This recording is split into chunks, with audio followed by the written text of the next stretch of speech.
Welcome to Planet Shack. Alright, man, so let me ask you something. Why do arguments between people last longer than they should? Why do petty conflicts in relationships keep coming back? Most of the time, these aren't real problems. They're ego problems. They're about proving a point, wanting to win, or trying to make the other person see things your way. And in 2025, these phones make it even worse. That's what I want to talk about today. Here's the real truth. Most conflicts exist because both people refuse to step back. Most people refuse to step back. If one person just lets go, the argument instantly dies. It's not about right or wrong. It's not about winning. It's about energy. And most arguments aren't worth the energy. Even if you win, nothing changes. The problem doesn't vanish. The relationship doesn't grow. Now, in relationships, this gets tricky. You love someone, you built trust, you built a bond, you see the potential, then petty things start and suddenly you explain, you convince, you argue, and maybe they apologize later. You feel better for a while, then the same thing happens again and again and again. This isn't just conflict, this is a loop.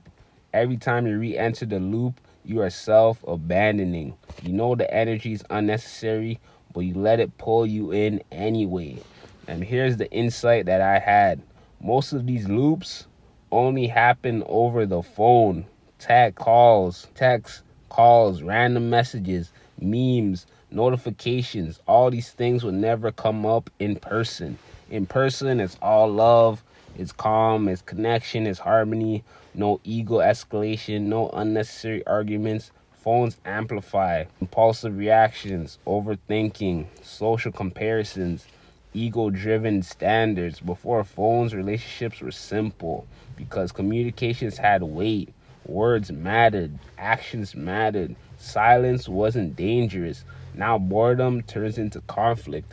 That's not love, that's overstimulation. I made a choice. No phone access. Not as punishment, not to control, but to protect my peace. You want to talk, want support, you want to connect, come see me in person. Obviously, if you live in person with this person already, that's a different situation. But why? Because energy is felt. Your ego softens. Nonsense disappears. Love shows itself naturally. Phone relationships are simulations. Real relationships happen in a shared space. So this is all about the trajectory and the potential of a relationship. This is the $1,000,000 question. Am I capping my growth to preserve this connection? Love can be real, connection can be strong, but if the trajectory is flat, you hit a ceiling. At that point, staying is stagnation, not love. Choosing ego, fear, or loops over real growth is easy to justify, but it's still limiting. So here's what I learned. I can love you, but still protect my peace. I can care, but still stand on my boundaries. I can open myself to you and still insist on reality, not a simulation, not phone distractions. If someone aligns with my frequency, they're welcome. If not, you gotta step away, you gotta remove them. Either way, they either wake up or they're gonna disappear.